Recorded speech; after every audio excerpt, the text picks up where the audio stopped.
all the cash in your pocket once came from this examining machine. ዶላር እና ሳንቲም እንዴት ይታተማሉ ብለው አስበው ያውቃሉ? በኪሳችሁ ውስጥ ያለው እያንዳንዱ ዶላር ጉዞን የጀመረው በሁለት ቦታዎች ነው።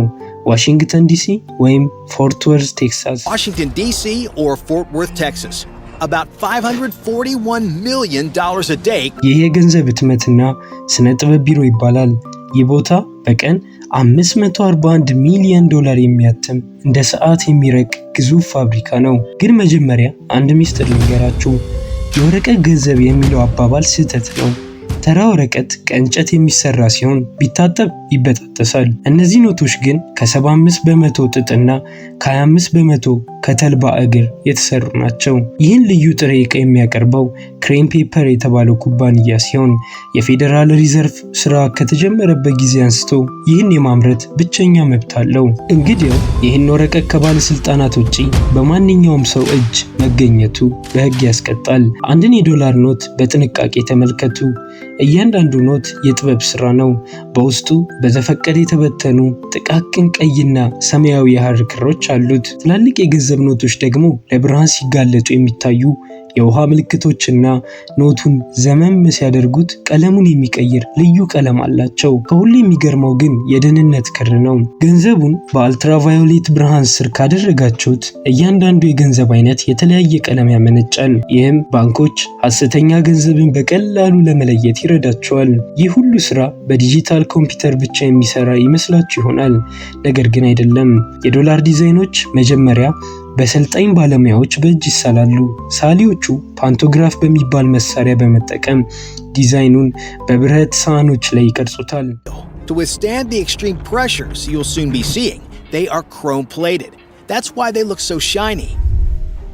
Fortunately, once one of these plates is created, the individually engraved elements like the portrait in the center of the bill and the text on it are combined like a jigsaw puzzle with the use of a transfer press. This is a process called siderography. Plastic master plates get transferred from siderography and used by plate makers to create hundreds of identical plates at a time.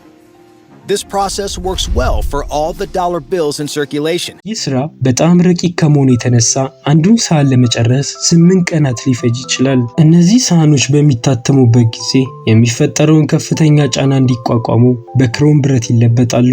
የቤንጃሚን ፍራንክሊን ምስልና የጽሑፍ ዲዛይኖች እንደ ጂግሶ ፒክስል ተገጣጥመው ነው የመጨረሻው መልክ የሚይዙት። አሁን ደግሞ ወደ ማተሚያ ማሽኖቹ እንሂድ።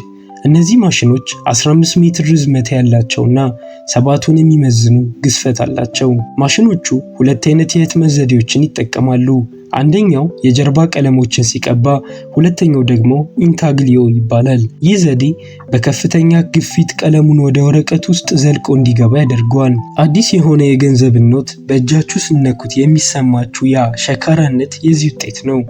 ይህን ሸካራነት በሐሰተኛ መንገድ ለመስራት በጣም አስቸጋሪ ነው። እነዚህ ማሽኖች በሰዓት 10,000 የዶላር ወረቀቶችን የማተም አቅም አላቸው። የ$100 ኖት ከሁሉም የተራቀቀ ነው። በውስጡ የተሸመነ ሰማያዊ ባለ 3D ሪበን አለው። በቤንጃሚን ፍራንክሊን አንገትጌ ላይ ደግሞ በአጉሊ መነጽር ብቻ የሚታይ ማይክሮ ፕሪንቲንግ አለ። ዩናይትድ ስቴትስ ኦፍ አሜሪካ የሚለው ጽሑፍ በዚያ ስውር ቦታ ተደብቆ ይገኛል። እነዚያ ጥቃቅን ፊደላት ደብዝዘው ከታዩ ገንዘቡ ሐሰተኛ መሆኑን ማረጋገጥ ይቻላል። ገንዘቡ ወደ ህዝብ ከመሰራጨቱ በፊት የምርመራ ጋንትሌት ውስጥ ያልፋል። ዘመናዊ ካሜራዎች በሰከንድ 2.5 የዶላር ኖቶችን ይመረምራሉ።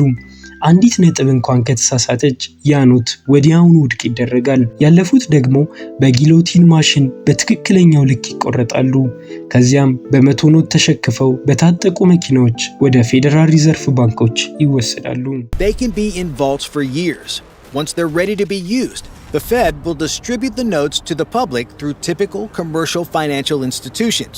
U.S. Secret Service, which is responsible for protecting the integrity of the nation's money. እዚያም ወደ ህዝብ እጅ ከመሰራጨታቸው በፊት ለዓመታት በመዝገብ ሊቀመጡ ይችላሉ።